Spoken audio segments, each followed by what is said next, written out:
Bypass के। कैसे उतरे?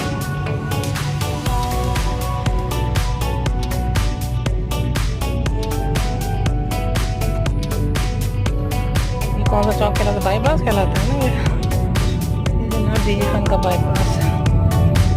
यहाँ से चारों सौ को साथ निकलती है, सड़क निकलती है।